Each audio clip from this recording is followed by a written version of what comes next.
जय हिंद दोस्तों। आज के इस इम्पॉर्टेंट लेक्चर में हम सभी डिस्कस करेंगे 11 मई 2026 के डेली करंट अफेयर्स को। तो आप इस पूरे लेक्चर को बहुत ही ध्यान से लास्ट तक जोड़ देखिएगा। लास्ट में आपसे क्वेश्चन पूछा जाएगा जिसका आंसर कमेंट बॉक्स में बताना है।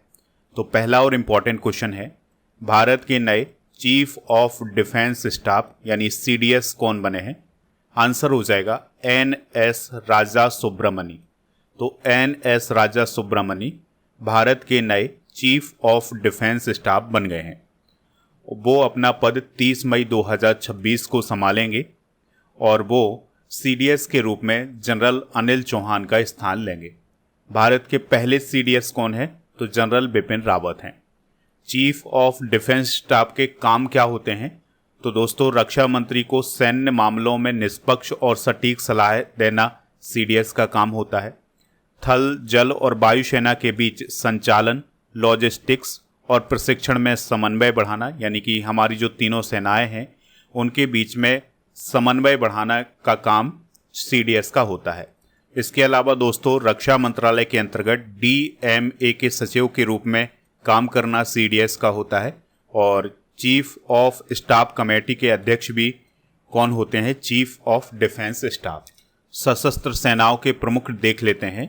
तो सर्वोच्च सेनापति हैं राष्ट्रपति द्रौपदी मुर्मू जी, वायुसेना अध्यक्ष हैं अमरप्रीत सिंह जी, थल सेना अध्यक्ष हैं उपेंद्र द्विवेदी जी, और सैन्य अभियान के वर्तमान में महानिदेशक हैं यानी DGMO हैं लेफ्टिनेंट जनरल राजीव घई। अगला क्वेश्चन है, हाल ही में नए नौसेना प्रमुख कौन बने हैं यानी चीफ ऑफ नेवल स्टाफ कौन बने हैं? तो वो बने हैं दोस्तों कृष्णा स्वामीनाथन। यानी भारतीय नौसेना के नए प्रमुख कौन बने हैं? कृष्णा स्वामीनाथन। तो वो अपना पद संभालेंगे 31 मई 2026 को और वो दिनेश कुमार त्रिपाठी का स्थान लेंगे और इनका कार्यकाल 31 दिसंबर 2028 तक रहेगा। दोस्तों, यहाँ पर आप देख सकते हैं, यह हैं कृष्णा स्वामीनाथन। बात करते हैं इंडियन नेवी की। तो 1612 में ईस्ट इंडिया कंपनी ने इसकी शुरुआत की थी और इसकी स्थापना 26 जनवरी 1950 को हुई थी। सम नो वरुणः इसका आदर्श वाक्य है। 4 दिसंबर को नौसेना दिवस मनाया जाता है। नौसेना कमांड की अगर हम बात करें तो नौसेना की 3 कमांड है। इसमें पश्चिमी नौसेना कमांड है जिसका मुख्यालय मुंबई में है। पूर्वी नौसेना कमांड का मुख्यालय विशाखापत्तनम में है और जो दक्षिणी नौसेना कमांड है इसका मुख्यालय है कोच्चि में। ठीक है, तो ये कमांड के हेडक्वार्टर आप जरूर याद रखिएगा क्योंकि ये पूछे जाते हैं एग्जाम में। अगला क्वेश्चन है, तमिलनाडु के नए चीफ मिनिस्टर के रूप में किसने शपथ ली है? आंसर हो जाएगा C जोसेफ विजय ने, या चंद्रशेखर जोसेफ विजय जो हैं वो तमिलनाडु के नए चीफ मिनिस्टर बन गए हैं। तो इन्हें थलापति विजय के नाम से भी जाना जाता है। इनकी पार्टी का नाम क्या है? तो तमिलगा वेट्री कजगम इनकी पार्टी का नाम है। इसे शॉर्ट में TVK बोला जाता है। तो इनकी पार्टी का नाम जरूर याद रखिएगा। इसका फुल फॉर्म आपको याद रखना है, एग्जाम में पूछा जा सकता है। तो इन्होंने 10 मई 2026 को तमिलनाडु के चीफ मिनिस्टर के रूप में शपथ ली है और ये तमिलनाडु के 9वें चीफ मिनिस्टर बने हैं। तो जो थलापति विजय हैं यह एक प्रसिद्ध एक्टर हैं और अब वो दोस्तों तमिलनाडु के नए चीफ मिनिस्टर बन गए हैं। अभी जो तमिलनाडु में विधानसभा के चुनाव हुए हैं 234 सीटों पर चुनाव हुए थे जिसमें बहुमत का आंकड़ा था 118। अब चूंकि जो TVK पार्टी है इसने 108 सीटें जीती हैं।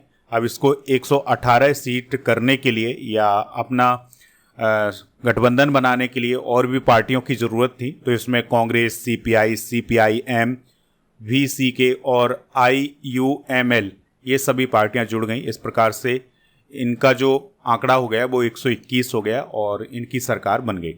तमिलनाडु के बारे में अगर हम बात करें तो चेन्नई इसकी राजधानी है और राजेंद्र विश्वनाथ अर्लेकर यहाँ के वर्तमान में राज्यपाल हैं। मुख्यमंत्री हैं C जोसेफ विजय और विधानसभा की यहाँ पर 234 सीटें हैं। राष्ट्रीय उद्यान की बात करें तो मुदुमलाई, मुकुर्थी, अन्नामलाई, गुंडी और मन्नार मरीन यहाँ के राष्ट्रीय उद्यान हैं। ठीक है, तमिलनाडु की लोकेशन आप यहाँ पर देख सकते हैं। ठीक है, अगला क्वेश्चन है, T20 में सबसे तेज 100 छक्के लगाने वाले खिलाड़ी कौन बने हैं? आंसर हो जाएगा वैभव सूर्यवंशी। तो दोस्तों 15 साल के भारतीय क्रिकेटर वैभव सूर्यवंशी ने मई 2026 में यानी हाल ही में उन्होंने T20 क्रिकेट में एक नया रिकॉर्ड बनाया है और वो सबसे तेज 100 छक्के लगाने वाले खिलाड़ी बन गए हैं। वैभव सूर्यवंशी ने वेस्टइंडीज़ के कीरॉन पोलार्ड का रिकॉर्ड तोड़ा है। पोलार्ड ने 100 छक्के लगाने में 843 गेंदें खेली थी, ठीक है। और वैभव सूर्यवंशी की बात करें तो उन्होंने अपने आप में एक और रिकॉर्ड बनाया है कि वो 100 T20 छक्के लगाने वाले सबसे कम उम्र के खिलाड़ी भी बन गए हैं। दोस्तों, स्पोर्ट्स की बात हुई है तो स्पोर्ट्स से रिलेटेड कुछ इंपॉर्टेंट करंट अफेयर्स डिस्कस करते हैं। तो विंटर ओलंपिक 2026 हाल ही में आयोजित किया गया था, तो इसकी मेडल टैली में पहला स्थान नॉर्वे ने हासिल किया था। अब आपको कमेंट बॉक्स में ये बताना है कि जो विंटर ओलंपिक 2026 है ये किस देश में आयोजित किया गया था, ठीक है। जम्मू कश्मीर ने 2025-26 की रणजी ट्रॉफी जीती है। रणजी ट्रॉफी क्रिकेट से रिलेटेड है। भारत ने सैफ अंडर 19 महिला फुटबॉल चैंपियनशिप 2026 को जीता है। सैफ अंडर 19 फुटबॉल चैंपियनशिप को किसने जीता है? भारत ने जीता है। इस बात को आप जरूर नोट करिएगा। आरसीबी ने WPL यानी महिला प्रीमियर लीग 2026 का टाइटल जीता है। भारत ने T20 विश्व कप 2026 का टाइटल जीता है। एशिया कप 2025 का टाइटल भारत ने जीता था। सैफाली वर्मा ने 22 साल की उम्र में 100 T20 इंटरनेशनल मैच खेलने वाली सबसे युवा भारतीय क्रिकेटर बनने का रिकॉर्ड भी हाल ही में उन्होंने बनाया है। अगला क्वेश्चन है, पुदुचेरी के नए मुख्यमंत्री कौन बने हैं? आंसर हो जाएगा एन रंगास्वामी। तो एन रंगास्वामी जो हैं वो पुदुचेरी के नए चीफ मिनिस्टर बने हैं। 13 मई 2026 को वो शपथ ग्रहण करेंगे। इनकी पार्टी का नाम है अखिल भारतीय NR कांग्रेस। ये बीजेपी के साथ गठबंधन में है पुदुचेरी में।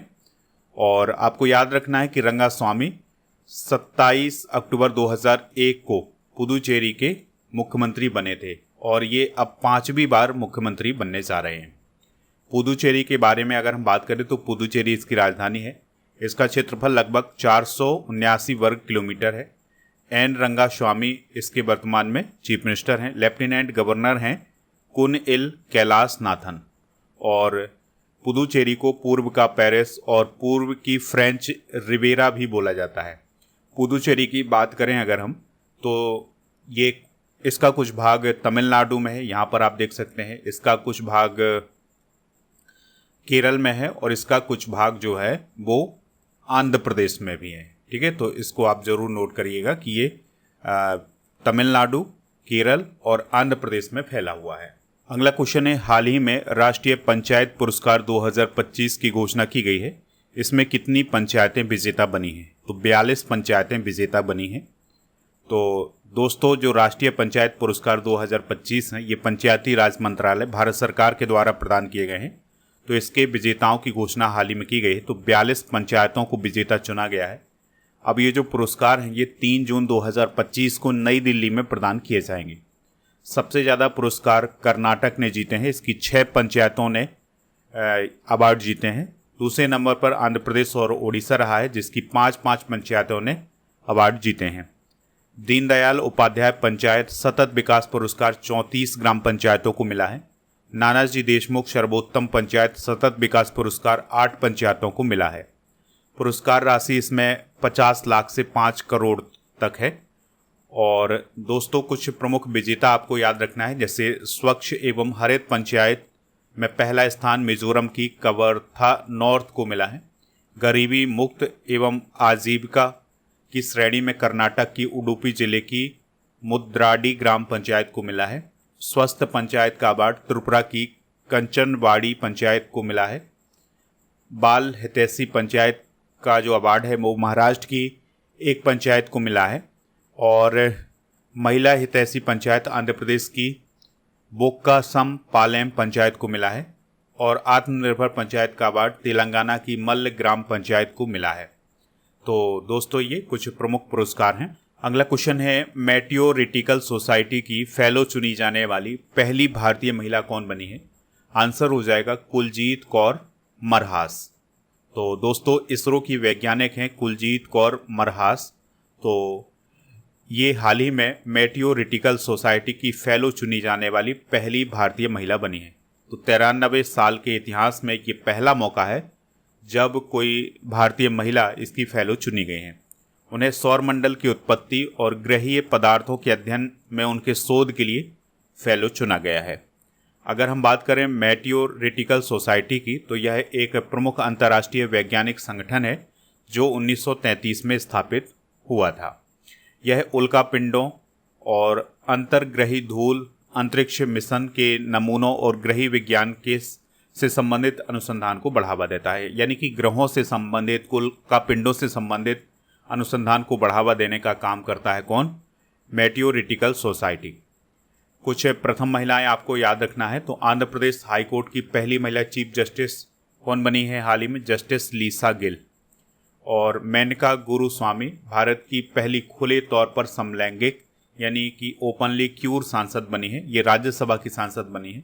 सुसान कोयल ऑस्ट्रेलिया की सेना प्रमुख बनी है। अश्विनी भिड़े बीएमसी की पहली महिला कमिश्नर बनी है। भूमिका श्रेष्ठा ये नेपाल की पहली ट्रांसजेंडर महिला सांसद बनी है। हरशरण कौर त्रेहन ये पीसीएल की पहली महिला डायरेक्टर कमर्शियल बनी है। और थन्या नाथन केरल की पहली दृष्टिबाधित महिला जज बनी है। अगला क्वेश्चन है, भारतीय तटरक्षक बल ने इंडियन कोस्ट गार्ड शिप अचल को औपचारिक रूप से सेवा में शामिल किया है। इसे मुख्य रूप से कहाँ तैनात किया जाएगा? तो इसे बाडीनार गुजरात में तैनात किया जाएगा। तो दोस्तों, आईसीजीएस अचल को हाल ही में 9 मई 2026 को गोवा में कमीशन किया गया है इंडियन कोस्ट गार्ड में। इसको बनाया है गोवा शिपयार्ड लिमिटेड ने और यह अदम्य श्रेणी का फास्ट पेट्रोल वेसल है। इसे गुजरात के वडीनार में तैनात किया जाएगा।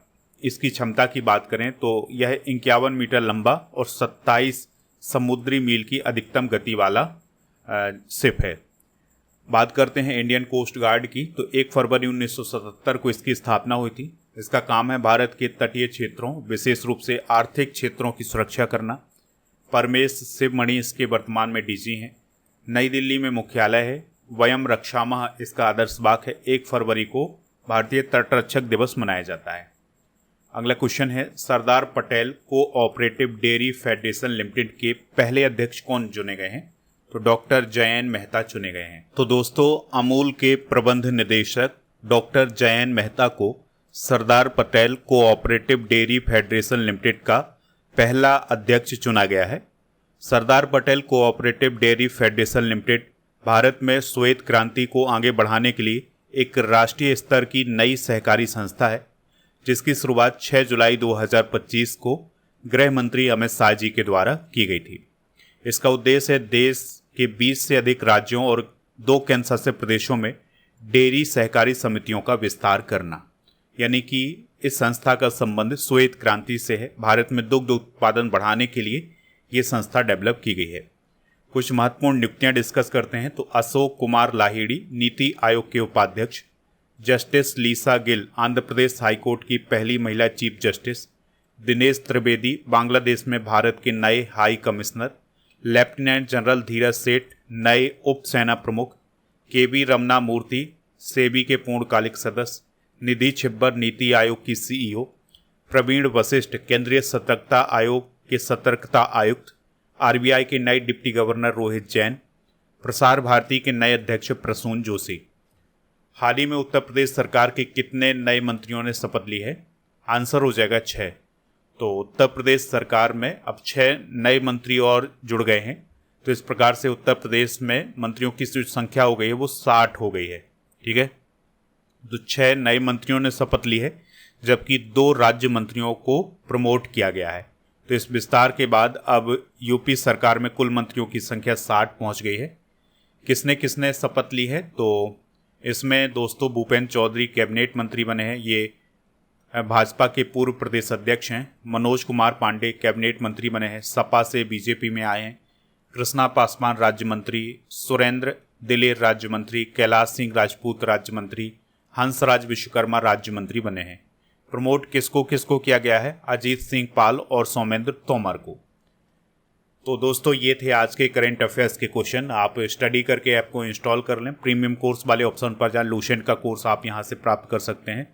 और इसके अलावा दोस्तों प्रीमियम कोर्स वाले ऑप्शन पर अर्जुन जीएस फाउंडेशन बैच भी मिल जाएगा। अप्रैल 900 कूपन कोड यूज़ करना है इसके लिए।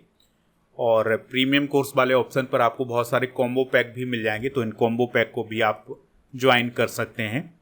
और मंथली करेंट अफेयर्स की ई बुक का जो पैकेज है वो भी आप यहाँ पर प्राप्त कर लें। टेस्ट सीरीज वाले ऑप्शन पर आपको बहुत सारी टेस्ट सीरीज मिल जाएंगी, इनको जा करके प्राप्त कर सकते हैं। ई बुक वाले सेक्शन पर आपको monthly current affairs, yearly current affairs, half yearly current affairs की ई बुक मिल जाएगी, तो इनको जा करके ज़रूर प्राप्त करिएगा। चलिए कल के करेंट अफेयर्स को रिवाइज करते हैं। पश्चिम बंगाल के नए सीएम कौन बने हैं? शुभेंदु अधिकारी। भारत और यूरोपीय यूनियन के बीच में जो फ्री ट्रेड एग्रीमेंट है ये कब से लागू होगा? 2027। किस स्पेस एजेंसी ने मंगल ग्रह की यात्रा के लिए प्लाज्मा इंजन का परीक्षण किया है? नासा। किस देश ने पैराक्वाट को प्रतिबंधित उपयोग वाले कीटनाशक के रूप में वर्गीकृत किया है? अमेरिका। भारत ने वियतनाम को किस सुपरसोनिक क्रूज मिसाइल की बिक्री पर चर्चा की है? ब्रह्मोस। डीआरडीओ द्वारा अत्याधुनिक विमान एकीकरण और उड़ान परीक्षण परिसर कहाँ स्थापित किया जाएगा? पुट्टपर्थी में। अटाकामा रेगिस्तान किस देश में स्थित है जहां हाल ही में 2 मीटर गहराई पर जीवन की खोज की गई है? चिली। अंतर्राष्ट्रीय ओलंपिक समिति ने 2028 ओलंपिक से पहले किस देश के एथलीटों पर लगे सभी प्रतिबंध हटा लिए हैं? बेलारूस। एनसीआरबी की रिपोर्ट 2024 के अनुसार किस राज्य में हिंसक अपराधों की दर सबसे अधिक रही? ओडिशा। भारत का पहला स्वदेशी ग्लाइड वेपन सिस्टम कौन है जिसका हाल ही में परीक्षण किया गया है? तारा।